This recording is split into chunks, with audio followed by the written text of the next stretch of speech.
Amen, peuple de Dieu. Est-ce qu'il y a la joie dans la maison du Seigneur? Est-ce qu'on peut le manifester en applaudissant très fort pour le Seigneur? Amen. Eh bien, nous allons ouvrir notre Bible. Nous allons lire dans Josué au chapitre 7e. Nous allons faire des lectures. La première lecture est dans Josué.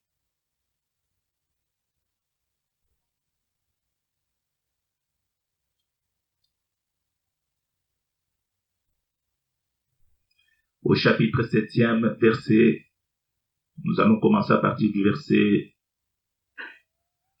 19. Est-ce que nous pouvons nous mettre un peu debout pour honorer la parole de Dieu? Mettons-nous debout pour honorer la parole de Dieu. Josué chapitre 7, à partir du verset 19, nous lisons au nom de Jésus-Christ. Josué dit à Akan, mon fils, donne gloire à l'Éternel, le Dieu d'Israël, et rends-lui hommage. Dis-moi donc ce que tu as fait. Ne me le cache point. Akan répondit à Josué et dit, il est vrai que j'ai péché contre l'Éternel, le Dieu d'Israël, et voici ce que j'ai fait. J'ai vu dans le butin un beau manteau de chinéar, 200 cycles d'argent et un lingot d'or du poids de 50 cycles. Je les ai convoités et je les ai pris. Ils sont cachés dans la terre au milieu de ma tente, et l'argent est dessous. Josué envoya les gens qui coururent à la tente, et voici les objets étaient cachés dans la tente d'Akan, et l'argent était dessous. Ils les prirent au milieu de la tente, les apportèrent à Josué, et tous les enfants d'Israël, et les déposèrent devant l'Éternel. Josué et tout Israël avec lui prirent Akan, fils de Zérak, l'argent, le manteau, le lingot d'or, les fils et les filles d'Akan, ses bœufs, ses ânes, ses brebis, sa tente et tout ce qui lui appartenait, et les firent monter dans la vallée d'Acor. Josué dit, pourquoi nous as-tu troublés? L'Éternel te troublera aujourd'hui. Et tout Israël le lapida, on les brûla au feu, on le lapida. Nous allons lire aussi dans le deuxième livre de Rois, au chapitre 6e, à partir du premier verset. Deuxième livre de Rois, chapitre 6e, à partir du premier verset, nous lisons au nom de Jésus-Christ. Les fils des prophètes dirent à Élisée, voici le lieu où nous sommes assis devant toi est trop étroit pour nous. Allons jusqu'au Jourdain, nous prendrons là chacun une poutre et nous y ferons un lieu d'habitation. Élisée répondit, allez. Et l'un d'eux dit, consens à venir avec tes serviteurs. Il répondit, j'irai. Il partit donc avec eux. Arrivé au Jourdain, ils coupèrent du bois, et comme l'un d'eux abattait une poutre, le fer tomba dans l'eau. Il s'écria, ah, mon Seigneur, il était emprunté. L'homme de Dieu dit, où est-il tombé? Il lui montra la place. Alors Élisée coupa un morceau de bois, le jeta à la même place et fit surnager le fer. Puis il dit, enlève-le, et il avança la main et il le prit. Je vais demander à l'ancien Migo de recommander ce moment entre les mains de Dieu.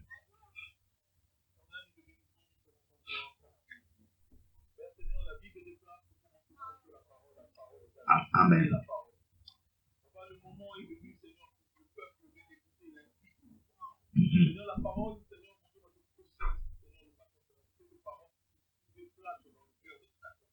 Amen. Mais c'est par ta parole que nous sommes. C'est ta parole que nous sommes. À travers de ta parole que nous sommes. Laisse que, Seigneur, cette nourriture, Seigneur, puisse prendre réellement place dans chacun d'entre nous et qu'il puisse susciter le fruit de repentance. Amen. Éternel, je me lève contre tout esprit d'incrédulité. Tout esprit qui viendra ôter cette parole dans nous, Seigneur. Que ces esprits aillent loin de nous au nom puissant de Jésus. Au nom de Jésus-Christ. Je remets tout ceci captive, Seigneur, à ta parole. Et je remets l'instrument que tu choisis ce matin en ce temps. Seigneur, utilise-le, Seigneur, puissamment, comme un simple instrument, Seigneur, pour transmettre l'instrument. Amen. Ta bouche sur ta bouche, au nom puissant de Jésus. Au nom de Jésus-Christ. Amen. Amen. Amen. Amen. Asseyez-vous, mes bien-aimés, que Dieu vous bénisse. Bien-aimés frères et sœurs, nous allons à présent écouter ce que Dieu a préparé pour nous aujourd'hui. Comme vous le savez, nous sommes déjà engagés dans le service de jeûne et de prière par rapport à la parole que Dieu nous a envoyée tout au long de ces mois passés. Nous avons eu 4 semaines où nous avons prêché sur le message de la repentance. Et c'est la nuit d'hier que nous avons commencé notre jeûne et prière. Je ne sais pas si tu es en jeûne là où tu es. Est-ce que tu es en jeûne? Amen, amen. Ou bien tu ne le sais même pas. Eh bien, nous sommes maintenant engagés dans la bataille. Que personne, bien-aimé, ne puisse rester en dehors du navire. Tous, nous sommes sur le navire. Direction, nous allons vers Cana. Alors, nous sommes en train maintenant de nous exhorter sur ce que nous devons faire tout au long de ces 2 semaines. Nous devons être en prière. Nous devons être en jeûne. Mais tout en sachant ce que nous cherchons dans ces jeûnes et dans ces prières. Amen. Mais bien aimés, nous sommes en train de parler de la repentance. C'est notre thème. La repentance. Aujourd'hui, j'ai intitulé le sujet « Donne gloire à Dieu et la croix de Jésus-Christ va te localiser. » Amen. Est-ce que quelqu'un peut dire un bon amen? Amen. Donne gloire à Dieu et la croix de Jésus va te localiser. C'est ça le sujet d'aujourd'hui. Mais avant d'entrer dans le vif du sujet, donnez-moi vos cœurs et donnez-moi vos oreilles. Ne soyez pas distraits. Bien-aimés, il y a certains passages de la Bible, quand j'ai eu à les méditer, je me suis posé beaucoup de questions sur l'appartenance en tant qu'enfant de Dieu, sur notre appartenance à Dieu. Je vous donne par exemple le verset qui dit dans Matthieu au chapitre 21, vous le lirez peut-être à la maison, vous l'avez déjà lu. Quand Jésus s'adresse aux chefs des prêtres, il leur dit, les publicains et les prostituées vous dévanceront dans le royaume des cieux. Quand Jésus adresse ces paroles, il ne les adresse pas à n'importe qui, il les adresse aux chefs des prêtres, aux serviteurs de Dieu. Il dit aux serviteurs de Dieu, les publicains et les prostituées vous dévanceront dans le royaume des cieux.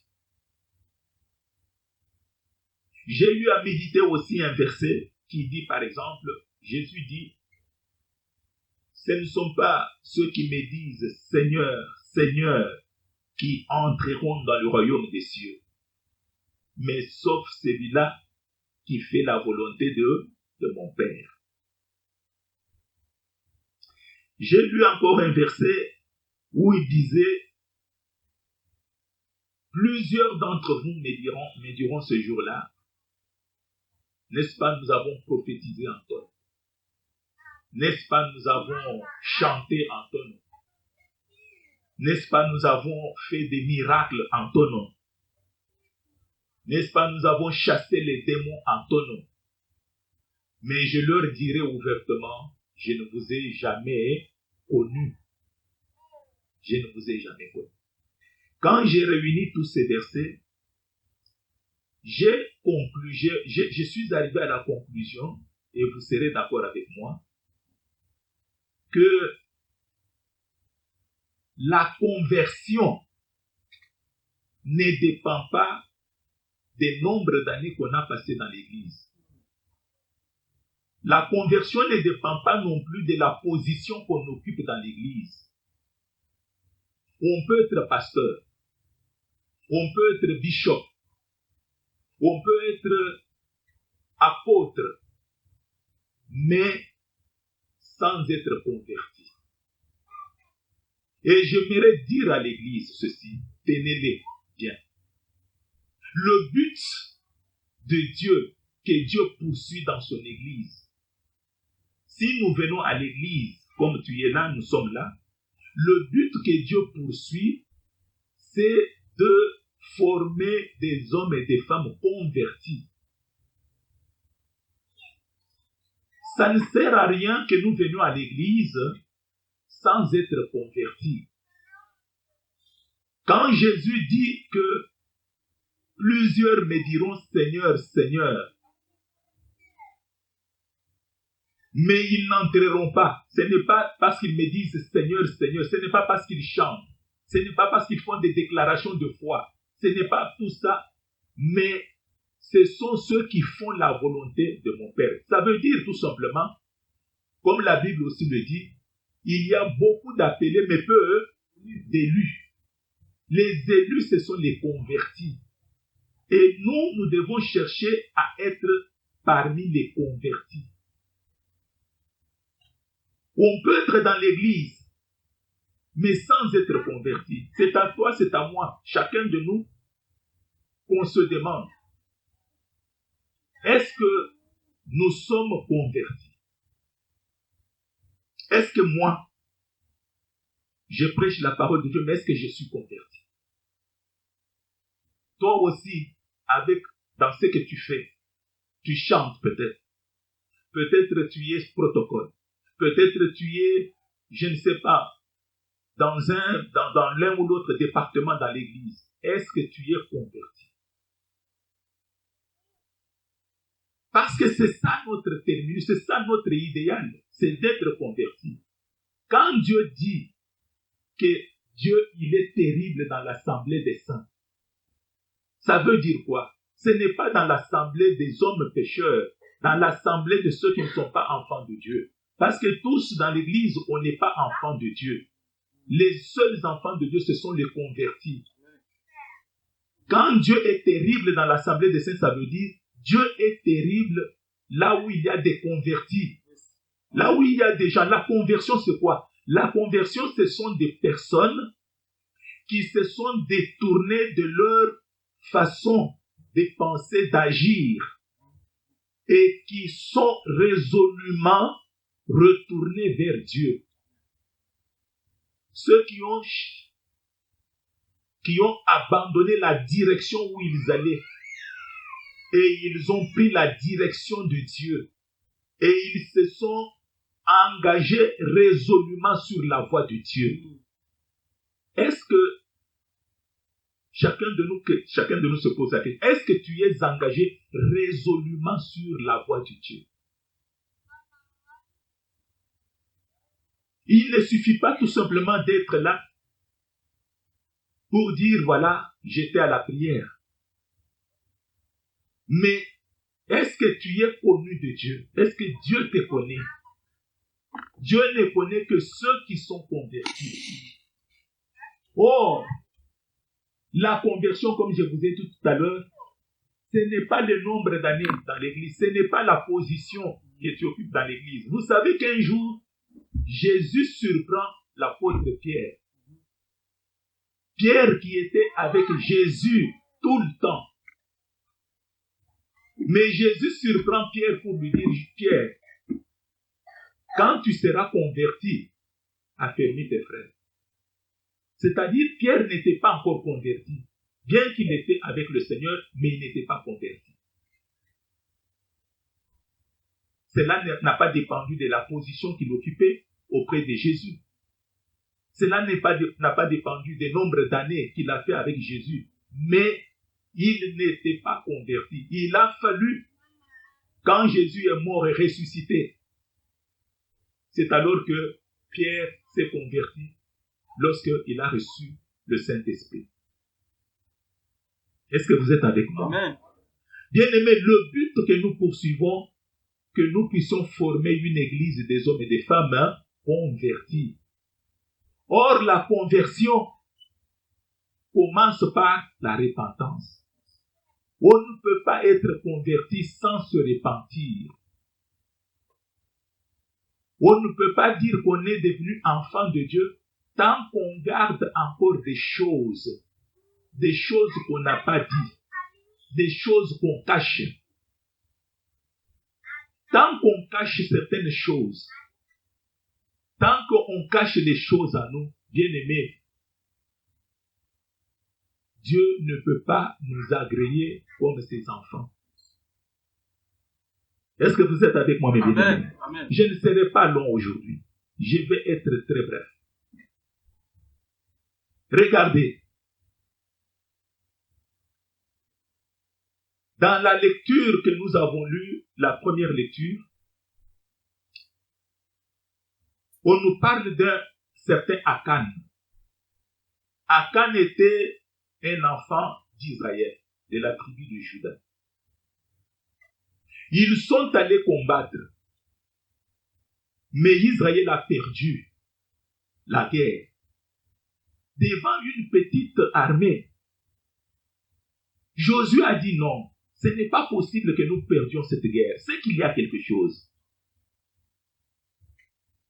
Quand on a demandé à Dieu, Dieu a dit, il faut faire passer toutes les familles devant moi.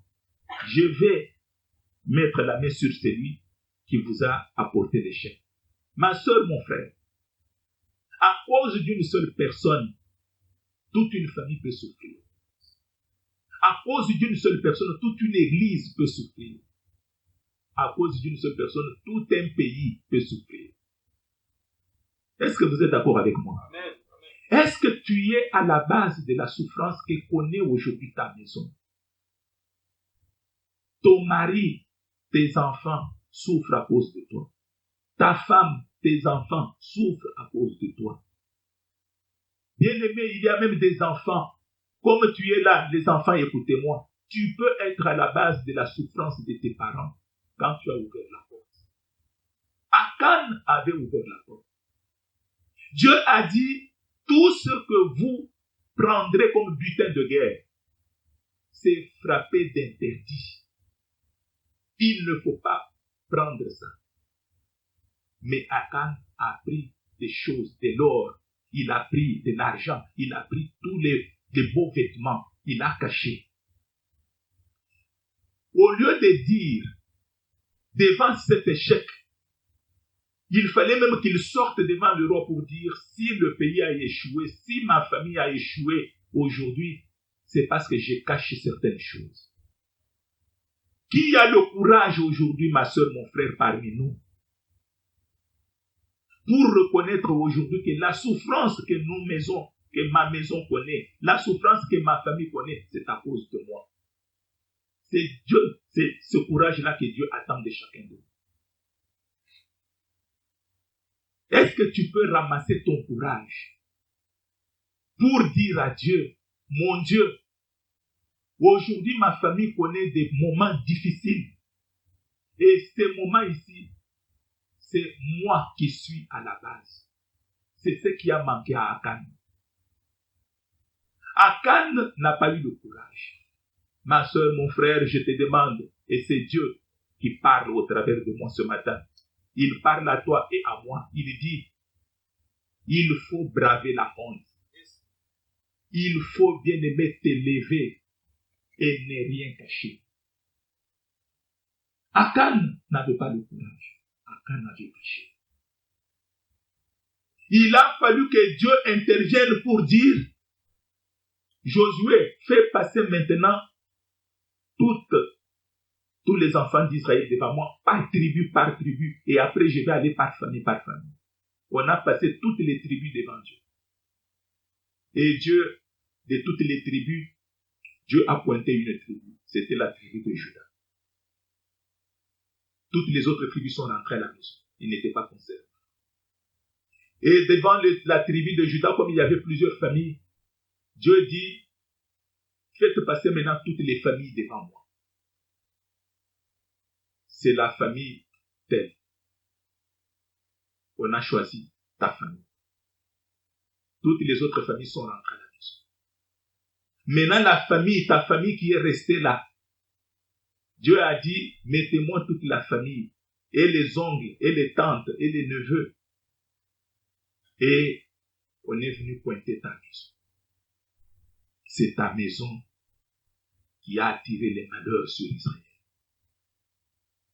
Et dans la maison, il fallait maintenant qu'on mette les papas, la maman et les enfants. Le doigt de Dieu est en train de chercher. Est-ce que c'est le papa? Est-ce que c'est la maman? Est-ce que c'est l'enfant? Est-ce que ce sont les filles, les garçons? Le doigt de Dieu est allé sur les papas.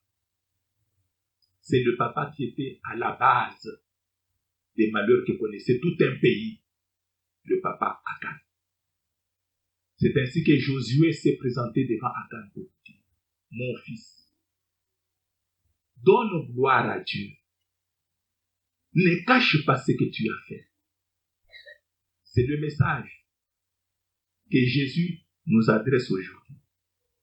Dans le service des 14 jours que nous avons commencé la nuit, nous allons poursuivre jusqu'au 14e jour. Le jeûne et la prière. Jésus nous pose la question aujourd'hui. Jésus nous dit aujourd'hui, mon fils, ma fille, donne gloire à Dieu. Ne cache pas ce que tu as fait.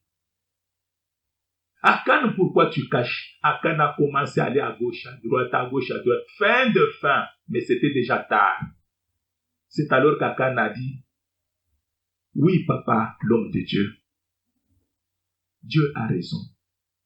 Quand nous sommes allés combattre les butins de guerre qui étaient frappés d'interdit, c'est moi qui ai volé ça. J'ai vu le manteau qui était un bon manteau. J'ai pris l'or, j'ai pris ceci et j'ai caché. Bien-aimé, dès qu'il a dit cela, Josué, l'homme de Dieu, était déçu. Il a dit, pourquoi tu nous as jetés dans le trouble? Pendant tout le temps ici, il fallait déjà le dire. Pourquoi il a fallu qu'on te coince jusqu'en dernière minute? Bien-aimé, il y a certaines... Dieu peut nous corriger en secret. Il nous corrige en secret, nous n'entendons pas, nous ne comprenons pas. Mais à un moment donné, lorsque Dieu est fatigué, il fait quoi? Il te corrige maintenant en public pour que tu aies la honte.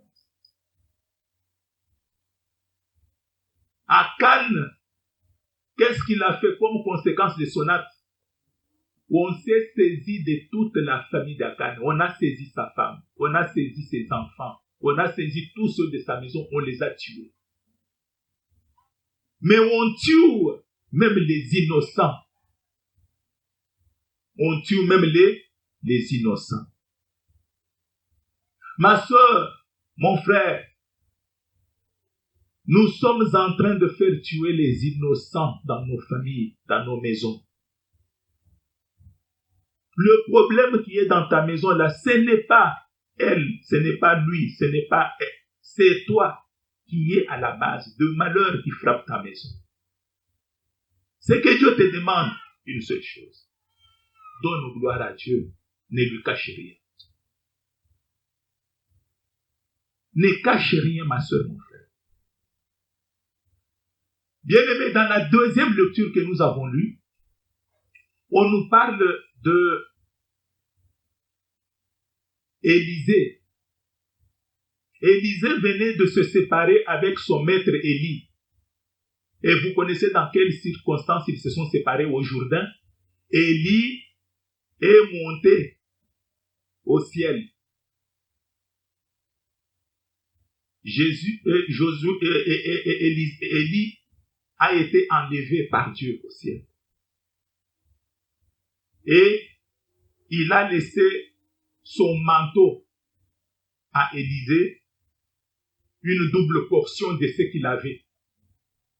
Et tout le pays, des environs partout, on avait appris que Élie est parti, mais il a laissé la double portion, double onction sur son serviteur Élisée. Donc Élisée était devenu un homme sollicité partout. Il était sollicité à Jéricho, il était sollicité à Bethel, il était sollicité dans tous les coins. Pourquoi? Parce que tout le monde savait ce dont il était capable. Alors, on nous montre que il y avait aussi des serviteurs quelque part qui ont invité l'homme de Dieu Élisée. Parce que les fils de prophètes, c'était un groupement de serviteurs de Dieu. Alors, partout, ils voulaient aussi qu'il soit reconnu par un homme de Dieu et qu'on dise aussi qu'il travaille avec un homme de Dieu puissant, comme de la trempe de Élisée. Ils ont invité Élisée. Élisée est venu chez eux. Et quand Élisée est venu, les fils des prophètes et les serviteurs lui ont dit ceci. L'homme de Dieu, nous pouvons bâtir. Parce que le lieu où nous sommes est trop étroit, nous pouvons bâtir. Nous avons la capacité de bâtir. Humainement, physiquement, on peut penser que c'était une maison à bâtir, oui. Mais spirituellement, on peut comprendre comme si c'était l'œuvre de Dieu à bâtir. Il disait quoi à Élisée? Il lui disait, nous sommes les serviteurs de Dieu. Dieu nous utilise beaucoup. Si tu t'associes à nous, nous allons te donner la main forte. Nous avons des talents. Nous avons des dons de prêcher, des dons de guérison. Nous avons beaucoup de dons que Dieu nous a donnés. Il faut que tu acceptes que nous bâtissions. Nous sommes capables. Élisée a dit, ok, comme ça, allez bâtir. Ils lui ont dit, non, nous ne pouvons pas aller seuls sans toi. Lève-toi, viens avec nous et nous allons bâtir. Élisée a dit, ok, je suis d'accord, je pars avec vous. Élisée a pris le chemin avec eux. Ils sont allés là où ils devraient aller couper maintenant le bois pour bâtir. L'un des fils des prophètes est monté à l'arbre. Il a commencé à couper l'arbre, les arbres pour aller bâtir. Et quand il coupait le bois, c'est alors que Élisée a entendu un cri de pleurs. Quelqu'un pleurait. Il pleurait en disant quoi? Ah, Seigneur, elle n'était pas à moi cette hache. Tellement il pleurait beaucoup, Élisée s'est approché. Mais mon frère, l'homme de Dieu, pourquoi tu pleures? Qu'est-ce qu'il y a? Il lui dit, la hache que j'utilisais pour couper le bois s'est échappée de mes mains, il est tombé dans l'eau. Mais ça ne m'appartenait pas, ce n'était pas à moi, c'était emprunté.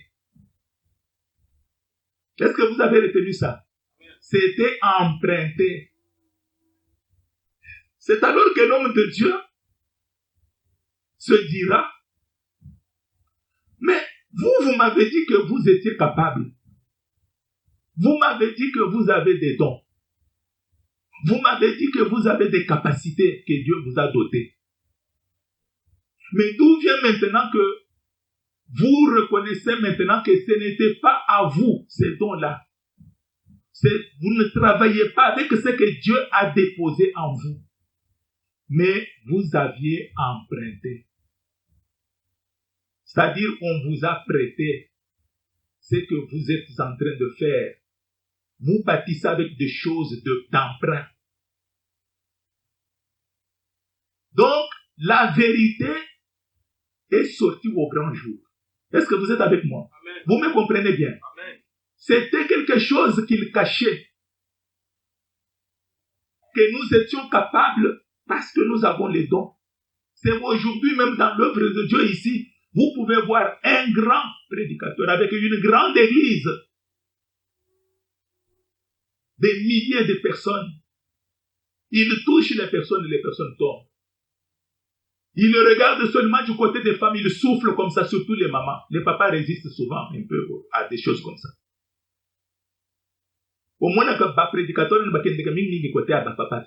Parce que il dit que bako souffler boy au moins papa mosusu asi ami na ndako asi azu alobi lelo na ko piquer. Au moins papa quand on bandika comme mon pépé wana papa asali makolo boy a piquer. Mais côté à ba maman soki a baluka côté à ba maman boy maputa nyonso emati. Mais maintenant Dieu demande maintenant, vous travaillez toutes ces choses que vous faites là. Avec les dons qui viennent de Dieu, bien c'est emprunté. Ah, ma soeur, mon frère, si on est converti, on est enfant de Dieu, on travaille avec ce que Dieu nous donne. Amen. Le dépôt de Dieu. Mais si on n'est pas enfant de Dieu, si on est à l'église mais on n'est pas converti, c'est qu'il y a quelque chose d'emprunt en toi. Il y a quelque chose d'emprunt. Et qui t'a prêté ça? C'est l'ennemi, le diable. Souvenez-vous, Jésus disait aux Juifs, ne dites pas nous avons pour père Abraham. Votre père, si Abraham était votre père, vous m'aimeriez. Mais si vous êtes en train de faire ce que vous faites ici, c'est que vous avez un autre père. Le père que vous avez, c'est Satan. C'est le diable qui est votre père. C'est-à-dire que quand on n'est pas converti, c'est pourquoi ma soeur, mon frère, faites tout pour que ce service ici puisse nous amener tous à une dimension surnaturelle des convertis. Que nous puissions nous convertir. Parce que si on n'est pas converti, bien aimé, on est une assemblée où Dieu ne peut rien faire. Parce qu'une assemblée, Dieu n'est terrible que dans l'assemblée des convertis. Assemblée des saints. Et si on n'a pas le dépôt de Dieu, c'est qu'on a le dépôt du diable. Vous ne voyez pas les gens. Quelqu'un est dans l'église. Il veut régler un problème avec une sœur dans l'église ici. Il a quelque chose qu'elle reproche à son ami, une sœur. Mais au lieu d'appeler sa sœur pour lui dire, ma sœur, je ne suis pas content de ce que tu as fait, ou de ceci ou de cela. Elle préfère résoudre ce problème comment? Par Facebook. Il va se poster là pour envoyer un message. Pour dire, moi, vous verrez. Mais quand il écrit ça, elle est en train de savoir que ça arrivera à la personne qu'elle est en train de cibler. Voilà comment les enfants des ténèbres résolvent leurs problèmes. Si elle était réellement convertie, elle n'allait pas procéder de cette façon-là. Mais si elle préfère aller régler ce problème sur Facebook, c'est parce que tout simplement, ce qu'elle a en elle, c'est quelque chose d'emprunt. Elle a emprunté sa vie à son père, qui est Lucifer, qui est Satan. Tandis que nous, les enfants de Dieu, nous avons la vie du Christ, nous avons le caractère du Christ. Nous travaillons avec le Christ. Est-ce que vous comprenez? Amen. Mais je me suis réjoui pour ce fils de prophète. Il n'a pas caché. Directement, lorsque la hache est tombée, il a dit à l'homme de Dieu, elle n'était pas à moi, je reconnais que j'avais menti. Et il a ouvert son cœur.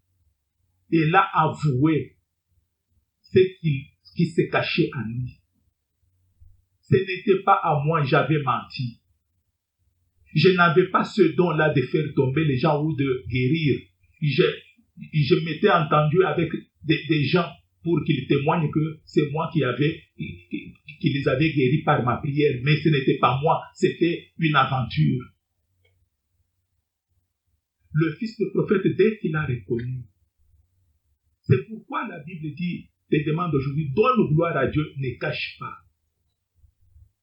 Donne gloire à Dieu, ne cache pas.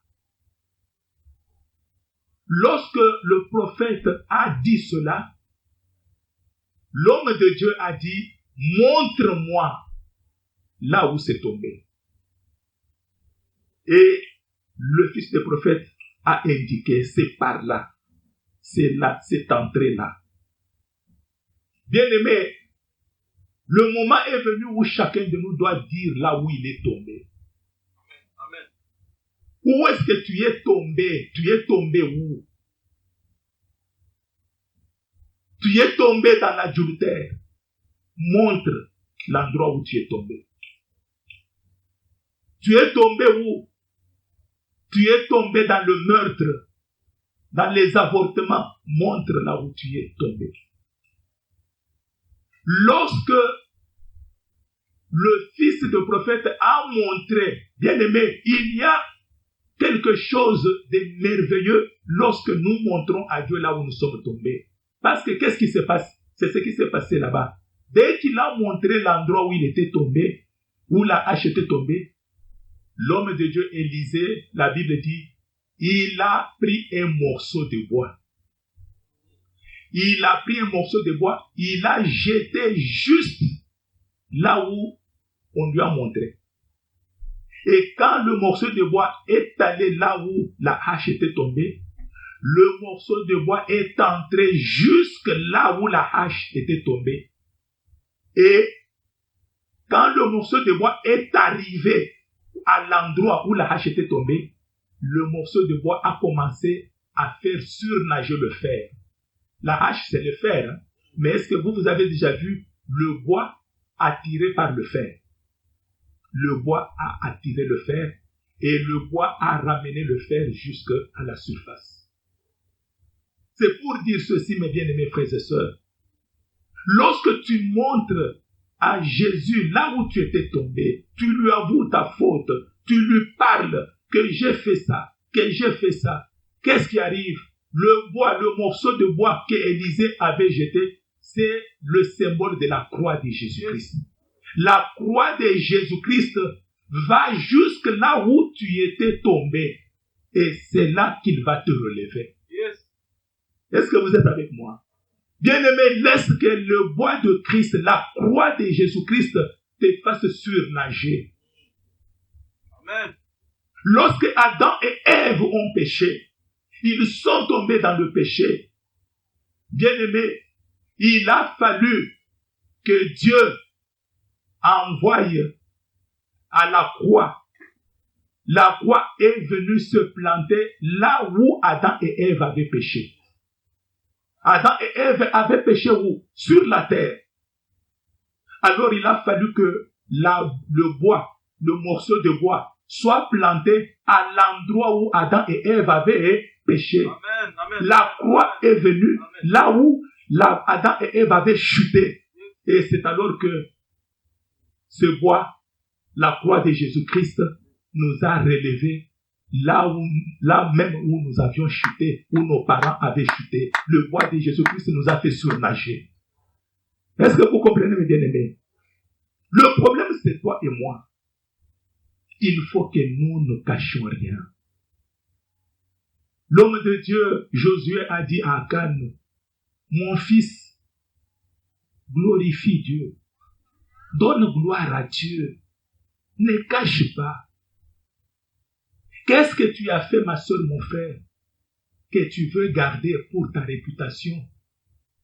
Mais à quoi sert-il? La Bible dit, que sert-il à l'homme de perdre, d'obtenir les richesses, les fortunes, la réputation, le succès, et de perdre son âme? Bien-aimés, ce jour-là, nous serons étonnés de voir les prédicateurs entraient dans l'affaire. Les grands prophètes entraient dans l'affaire. Mais cette maman-là, qui est au coin, qui craint Dieu, il entre au paradis. Bien-aimés, nous serons surpris désagréablement. Mais pour que tu ne sois pas surprise et surpris toi-même, montre là où tu as chuté. Montre du doigt. Élisée a dit, montre-moi où c'est tombé. Montre-moi où la hache est chutée. Il a montré. Et dès qu'il a montré, le morceau de bois était envoyé. Le morceau de bois, la croix de Jésus, est allé là où il y a eu la chute. Bien-aimé, laisse que la croix de Jésus-Christ te relève aujourd'hui. Mais à condition que tu ouvres ton cœur. Bien-aimé, il y avait un jour, dans une famille, j'ai assisté à cela, j'étais encore enfant, j'étais jeune. Bien-aimé, on a vu une maman saisie par ses petits-fils. Ses petits-fils ont saisi cette maman.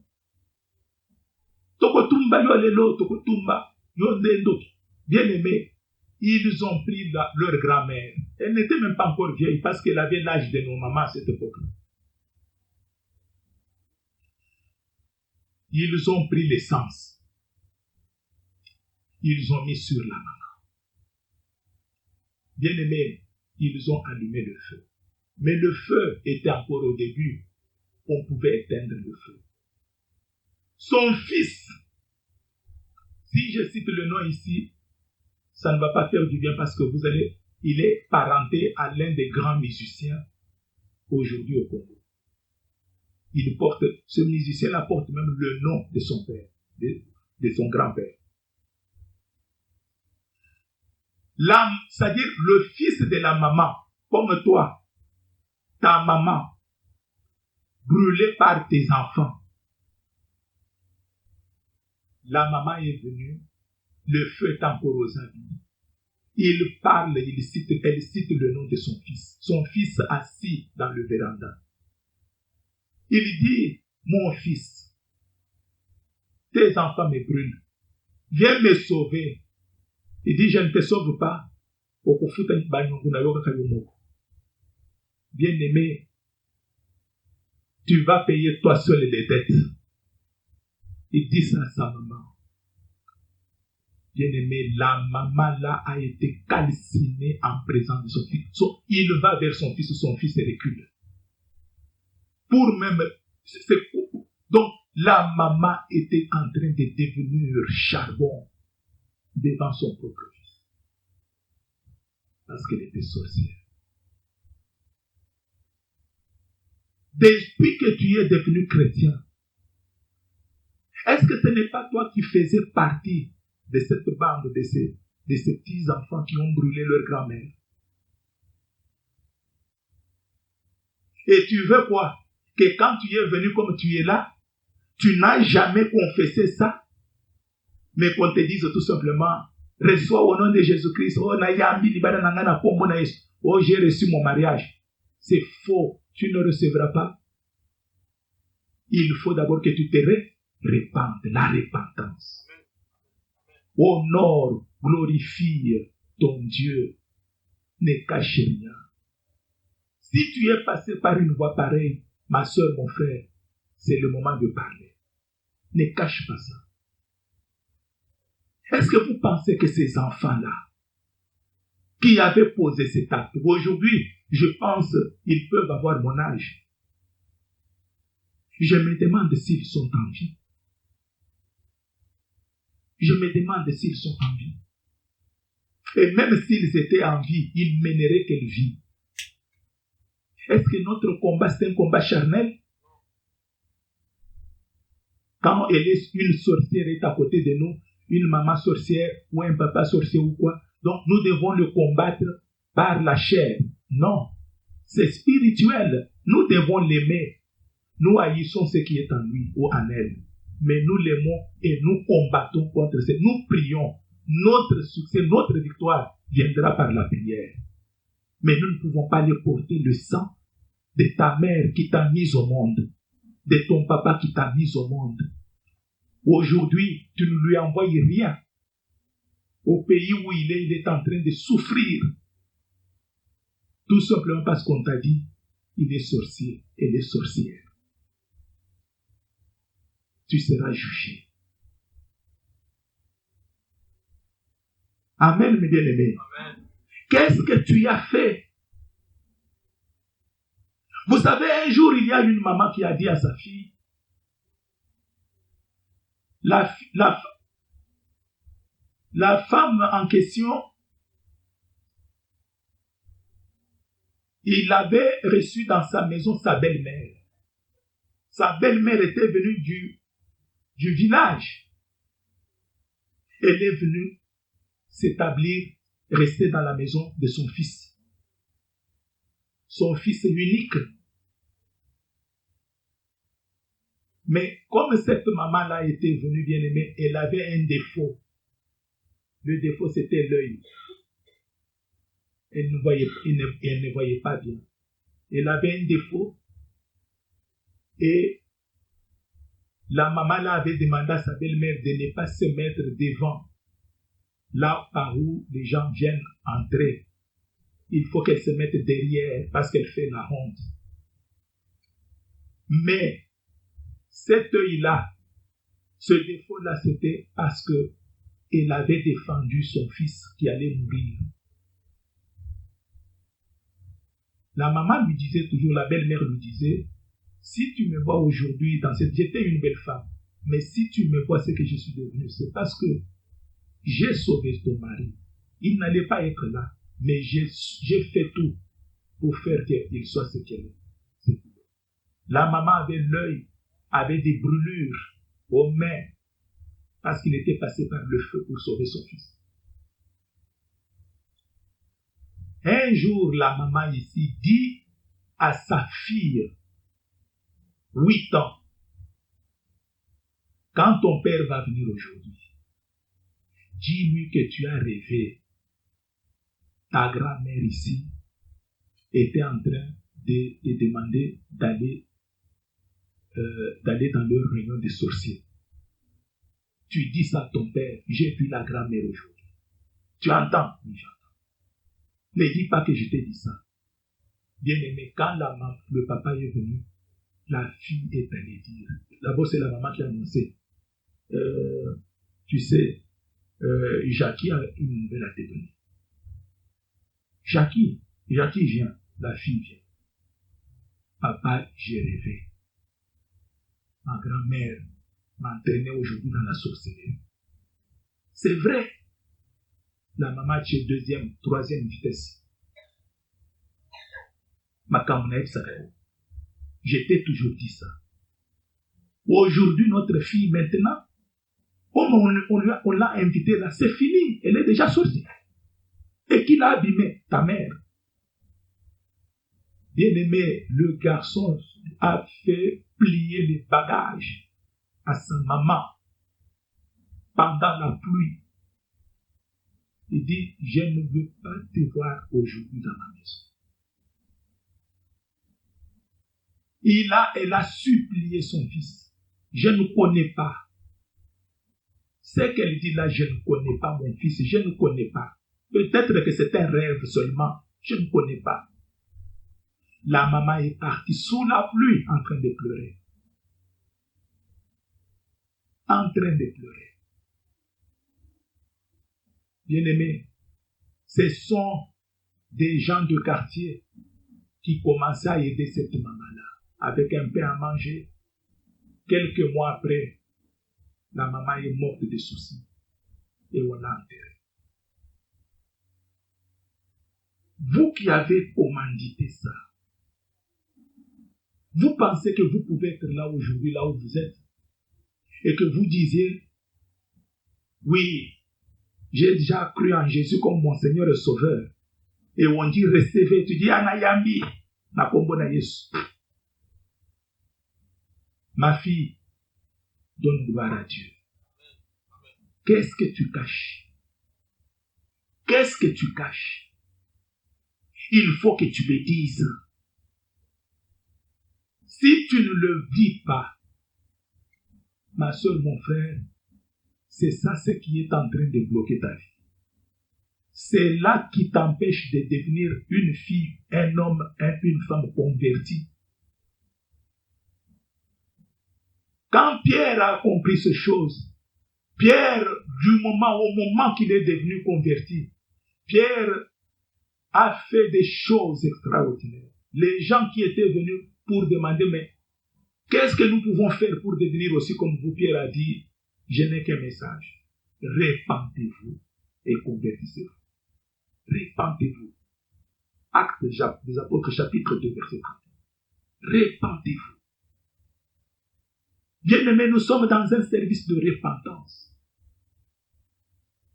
Vous savez, un jour, il y a un homme de Dieu qui est passé à Jéricho. Toujours, lui, Élisée.